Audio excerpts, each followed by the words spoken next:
What's up, everyone? It's Brian from Exact IT and Cybersecurity. Welcome to the first of our daily live streams that we're going to do here on the channel moving forward to cover the latest news and updates from our threat intelligence team, plus other interesting articles towards the end here that I think are interesting. And I'll put my spin and take on those articles. As always, we'll monitor the chat. We appreciate the support and the engagement.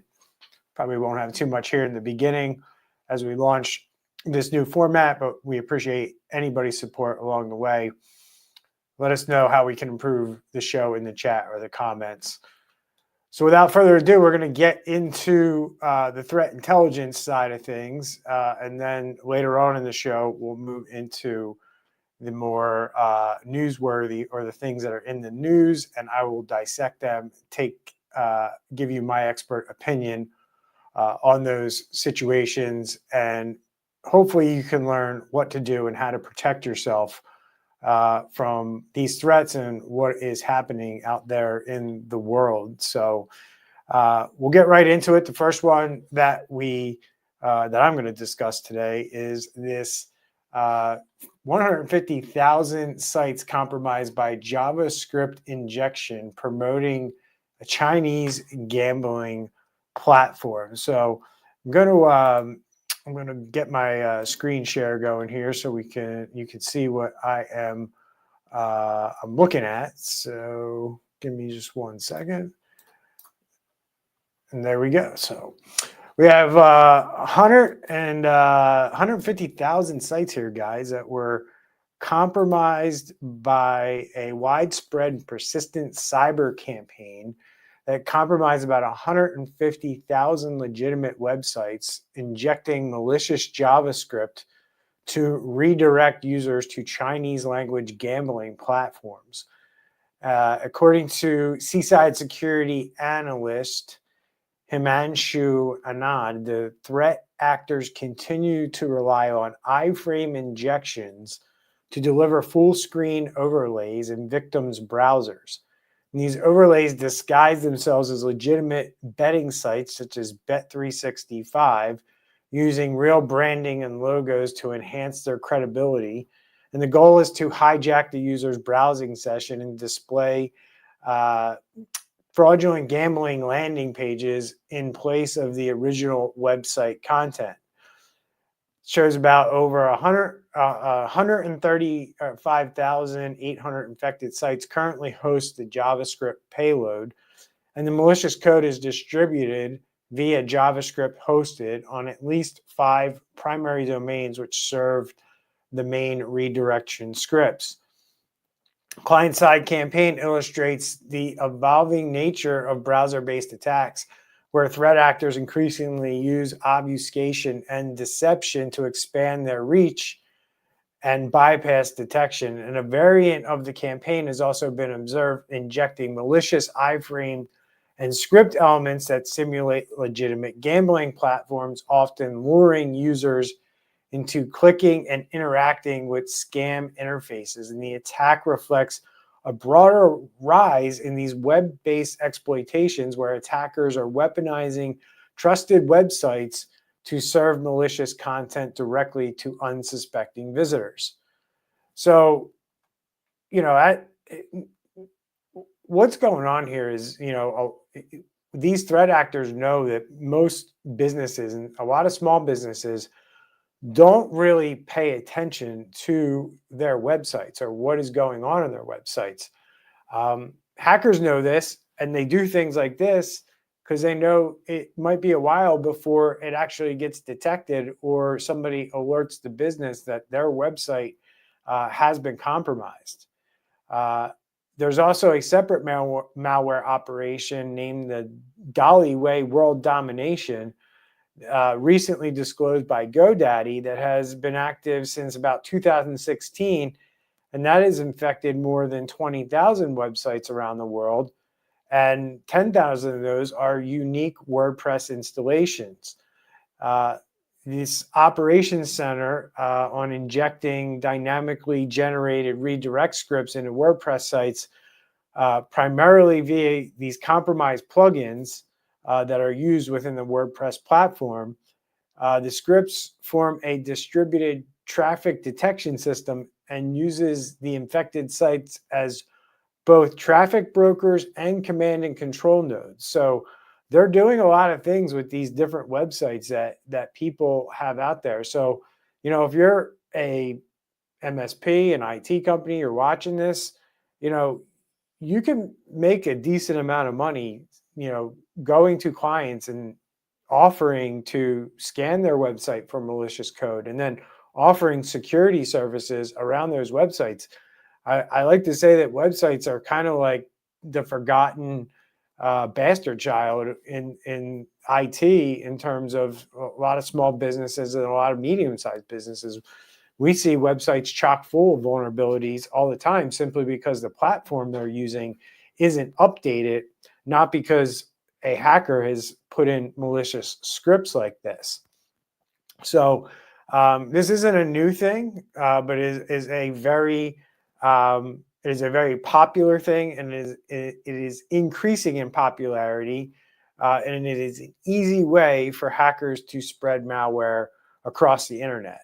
So number one, you always have to protect your assets, and that might be things like you don't think your website needs to be protected, but it does, because if you have clients or prospects visiting that, you could be potentially infecting them with malware when they're coming to do business with you, and that doesn't really bode well for your reputation. If your site, if somebody catches on that your site is giving them and multiple people malware. So thing one is you have to protect it. You have to put things in place to make sure that none of this bad stuff is happening on your website. Number two, you have to detect it. You have to have a tool in place that's going to tell you that something is out of date and needs to be updated, or you need to look at something because it looks like somebody might have put some code in here that's not supposed to be here, or there's malicious code that exists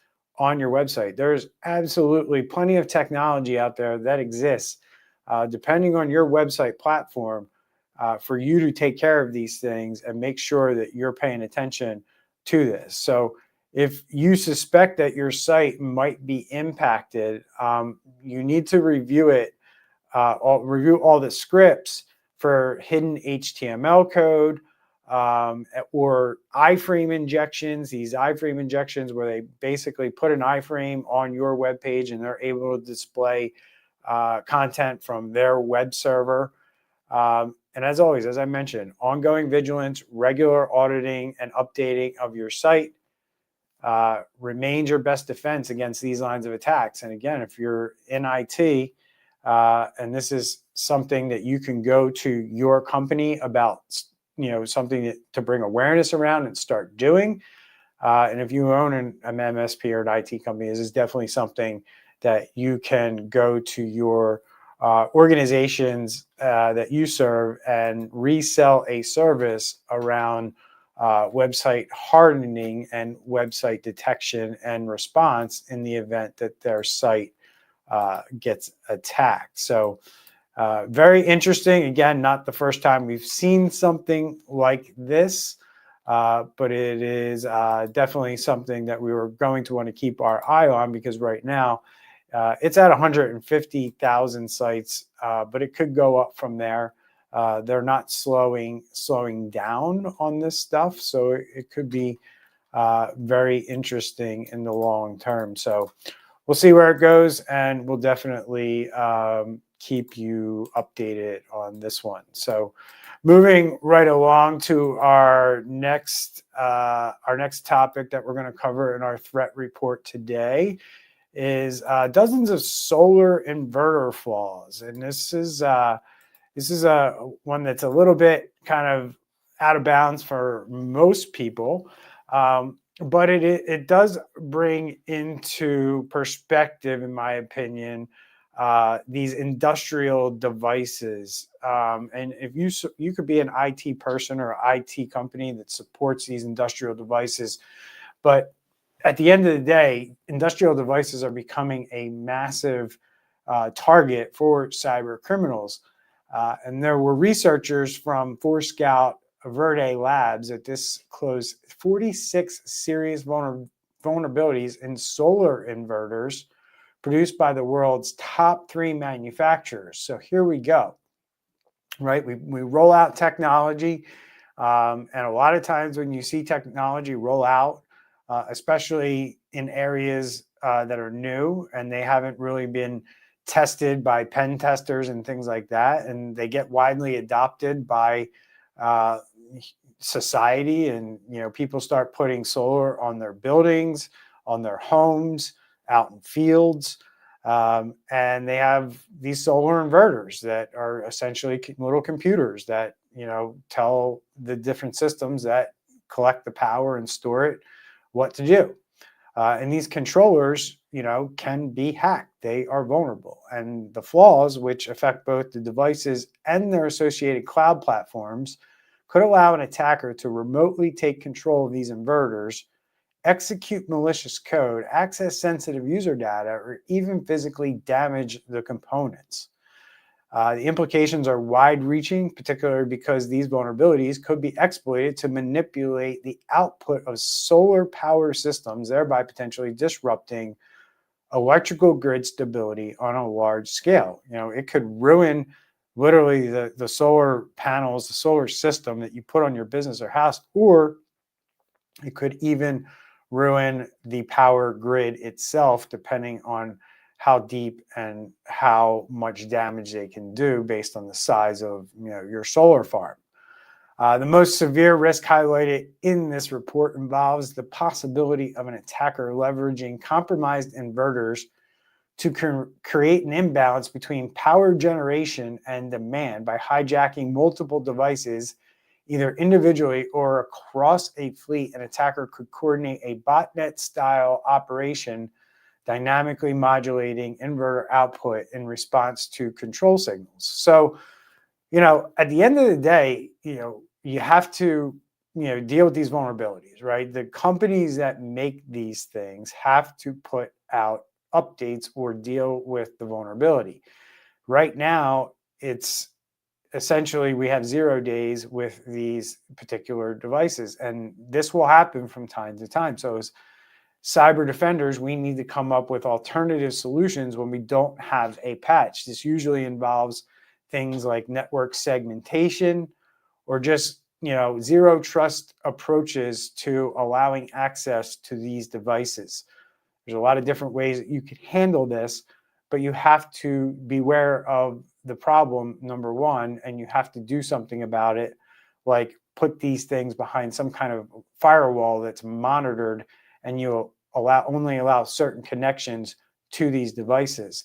That will essentially mitigate the threat. So a hacker halfway around the world who just happens to find this device in your network, or maybe exposed to the internet, even worse, at least you've thought about it, you've come up with a plan, and you've put something in place so only the people that are supposed to be accessing it are accessing it. On top of it, the things that you do put in place, you should make sure that they are properly secured with strong passwords and MFA.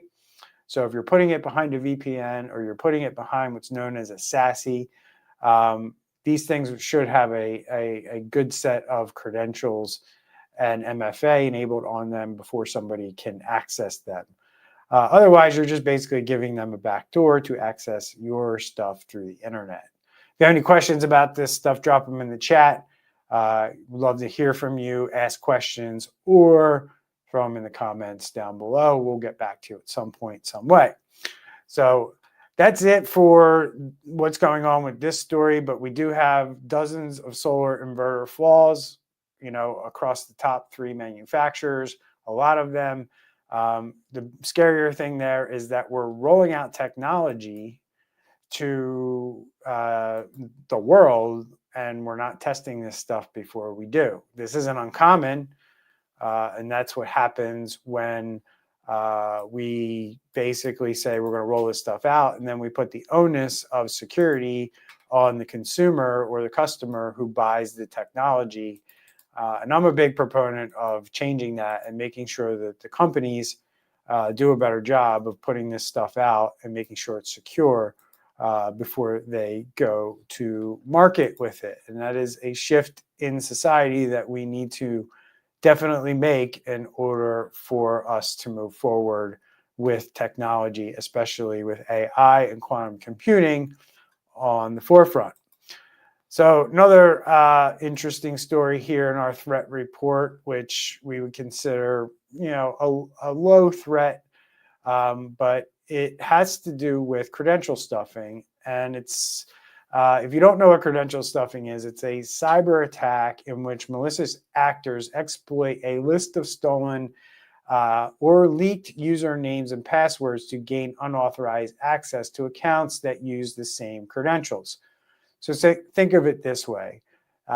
Let's say Facebook gets hacked, or they have a massive hack. Now, this happened many years ago with LinkedIn. And those credentials ended up on the dark web. And what hackers rely on is that you are lazy, don't use a password manager, and you use the same username and passwords to log into multiple sites. So they get your username and password from Facebook or whatever company they just hacked, and then they go to town with your information, seeing if they can log into banking websites, other social media sites, your email. And this is known as credential stuffing. It's also a form of brute force attacking. And these credentials, often exposed through these data breaches, harvested via phishing attacks, meaning they send you an email, you click on it, and you think you're logging into Facebook, but you're actually logging into a site that looks like Facebook, controlled by cyber criminals. These tactics give cyber criminals access to widely used services such as, I mentioned, email, your banking, social media, e-commerce platforms like Amazon. We've seen that. And they efficiently test large volumes of compromised login details across various sites with this technology that they've built.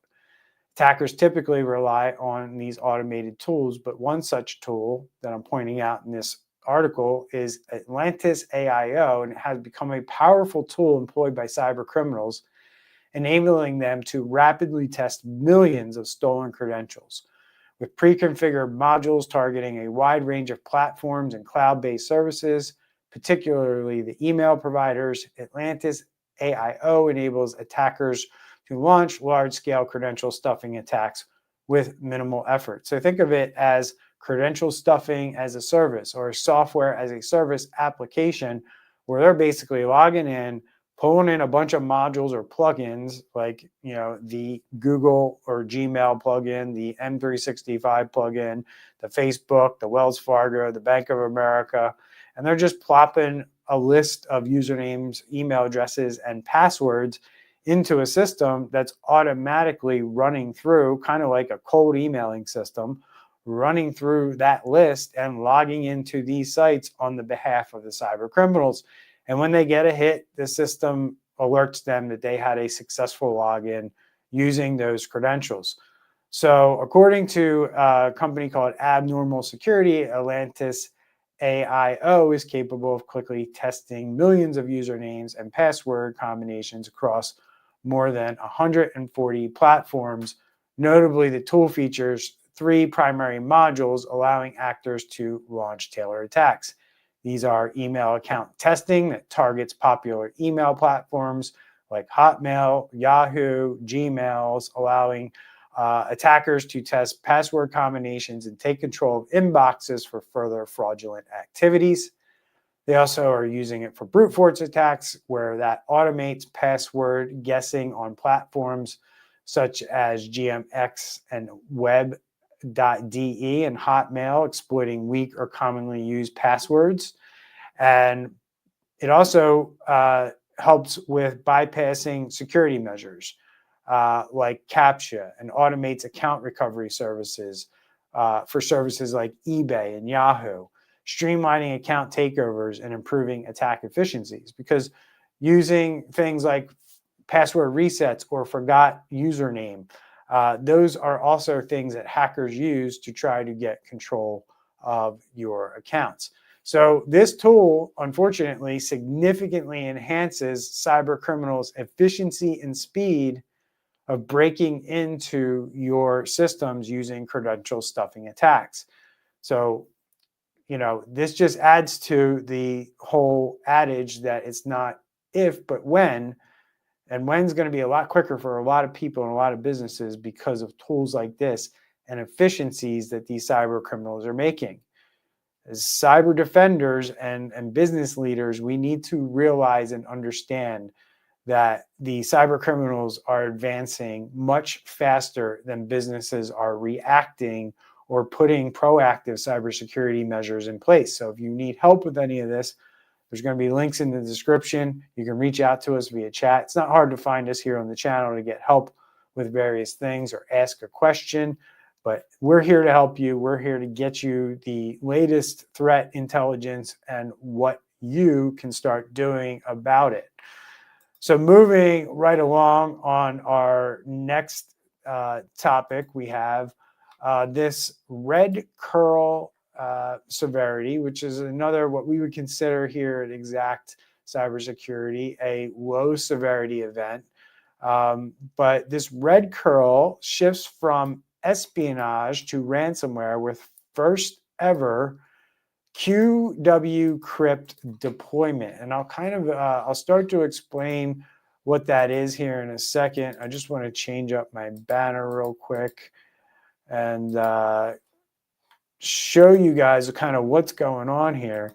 But this RedCurl shifts from espionage to ransomware with first ever QCrypt deployment. And this is a Russian-speaking hacking group named RedCurl, and they've been linked to ransomware before. They've been around since November of 2018, and the group is known for launching spear phishing attacks. And typically they send out phishing emails containing IMG files or image files disguised as CV documents or disguised as resumes. And they've been doing this against organizations in Canada, Germany, Norway, Russia, Slovenia, Ukraine, United Kingdom, and United States. And while the cyber espionage has been a main motive for the group, researchers at Bitdefender observed RedCurl deploying a novel ransomware strain dubbed QW Crypt for the first time. Here's the details of what's going on here. The ransomware strain rbcw.exe is deployed from an encrypted 7-zip archive and extracted to C program data directory using the 7-zip executable. The initial execution is triggered through a custom batch file that disables Windows Defender before proceeding with the encryption process. The ransomware primarily targets Hyper-V virtual machines, encrypting them along with the host system, while excluding certain VMs like network gateways. For its part, QW Crypt is a Go-based UPX-packed executable that employs advanced techniques, including partial encryption and multiple command line switches to target specific files and systems. The ransomware's functionality is highly customized with specific exclusions for certain security products and a focus on bypassing endpoint protection. Furthermore, QW Crypt's ransomware note and decryption keys are tied to a personal ID embedded in the configuration, allowing the attackers to maintain a unique RSA key pair for each victim. So this is a pretty, as they say, novel ransomware that has been developed. It's looking for certain things on your network that may trip up cyber defenders in terms of bypassing EDR, not launching if certain security products are in place, like CrowdStrike or SentinelOne or any other popular SOC tools or monitoring tools that are out there. They will absolutely look for those things, and it just won't run. It just won't encrypt. It's also looking for files that might take a long time to encrypt. It really just is saying, like, let's do this the most efficient way we can. Let's find the important files and the ones that are important and easy to encrypt So our software isn't running for hours and hours and somebody can catch it in the middle of it and potentially stop us. The whole goal of this is to get everything encrypted so that ransom note pops up and they can start negotiating. So they target very specific systems. They obviously are smart enough to not kill off the network gateway so they don't lose their access. And sometimes they're set up inside of VMs. But they're mainly targeting Hyper-V virtual machines and encrypting them along with the host system. So they're looking for servers here. They're not really looking for computers. So some of the latest developments highlight a shift in RedCurl's tactics. Researchers note that the use of an encryptor that specifically targets Hyper-V is an attempt to inflict maximum damage with minimum effort, as I mentioned. By encrypting the virtual machines hosted on the hypervisors and rendering them unbootable, RedCurl aims to cripple the entire virtualized infrastructure, thereby disrupting all services reliant on it. The ransom note used by QW Crypt appears to be a compilation of sections from ransom notes associated with other well-known ransomware groups such as Lockbit, Hardbit, and Mimic. This raises doubts about the true origins and intentions of the RedCurl group. Notably, there's no dedicated leak site linked to this ransomware group, leaving uncertainty about whether the ransom note is a genuine extortion attempt or a deliberate distraction created by RedCurl. So what are your thoughts on this? Do we think RedCurl is really up to ransomware distribution these days? Or do we have something else going on with it? Love to hear from you in the comments to see what you think about this new novel ransomware called RedCurl. So last story of the day today in terms of our threat intelligence, and I think that's where I am going to wrap it up for today, as we've been on for about a half hour now. Sorry about that. I'm not getting the right article up here. Give me 1 second. There we go. And this last topic we're going to cover is this new Sparrow backdoor that's been reported. And its variants are found in attacks in the U.S. and Mexican organization. And this Chinese threat actor known as Famous Sparrow has been observed deploying new variants of its custom Sparrow backdoor. And for the first time, the widely shared Chinese state-sponsored malware ShadowPad Rat, or remote access Trojan, in attacks targeting a trade group in the United States and a research institute in Mexico during July 2024. During July of 2024, ESET researchers identified two previously undocumented and significantly improved variants of Sparrow Door recently, one of which is a modular plug-in based system supporting 9 different modules. And they list the modules, but the more important thing is that the recent activity of Famous Sparrow highlights that despite the lack of activity in public reporting for the last 3 years, the analysts at ESET and the new backdoor variant used to compromise a U.S. network in July of 2024 indicates that Famous Sparrow is still actively investing in the development of their flagship backdoor. The group's adoption of ShadowPad, a tool commonly associated with other Chinese actors, suggests a potential broadening of their capabilities or a deliberate effort to blend in with wider Chinese-sponsored threat landscape. The likely exploitation of known vulnerabilities and outdated server software emphasizes the critical importance of timely patching and robust security hygiene for organizations to mitigate the risk of similar intrusions.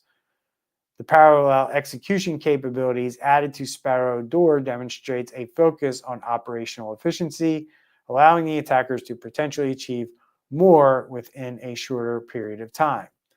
Now, layman's terms with this is basically that these guys are looking for vulnerabilities in Windows servers, and they've been doing it for a very long time. What they're very good at is they're very good at finding these vulnerabilities when in a time period where it may not be patched yet, right? Companies struggle with deploying patches in a timely manner. So if there's a company out there that takes 2 months, 3 months, 4 months to get a server fully patched up, that is enough time for these guys to go in and plant a backdoors, meaning when you actually do patch the vulnerability, they still have a way in. They built another way in using the original vulnerability. So that's kind of the game plan here. It's like, let's exploit these current vulnerabilities and see if we can get our own backdoor in there first, so we have persistent access. That way, if they actually come along and update the system, we still have access, right? So how do you defend against something like this? How do you defend against a backdoor that may also be a 0-day that nobody really knows about, right? So you have to have things in place like threat hunting and security of operations center who can evaluate and look at systems for indicators of compromise, right?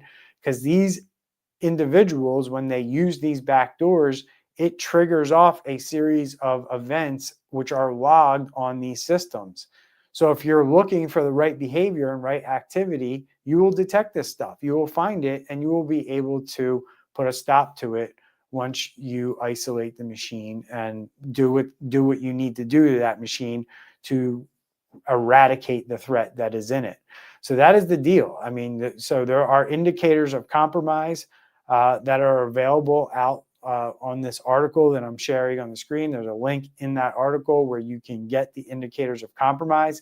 Indicators of compromise are what defenders use to determine if somebody is exploiting a 0-day or something like that in their environment. So that's the deal with this New Sparrow backdoor. They're still finding these variants of this group who have been doing this for many, many years, and they're very good at it. So that is it for today. That is the 1, 2, 3, 4, 5 latest threat alerts that my intelligence team here at Exact IT has discovered in the last 24 hours. Let us know how you like the new format, the show here. It's going to be a little bit shorter today because we're literally just testing out this format. Wanted to see how it worked with the viewers of the channel. So let us know how it's going, what it's doing. We did have some comments coming in. I did see via Hobbs. So how are you, sir? Good to see you. Didn't see your comment at the time it came in. I wasn't watching the screen, but that's the deal. This is the threat report or the cybersecurity news for March 27, 2025. I am Brian with Exact Cybersecurity and IT. We look forward to seeing you tomorrow in tomorrow's threat report update. Until then, stay safe out there. Please share this video, share this with the channel, like the video. If you have any comments, let us know down below. Take care, everyone.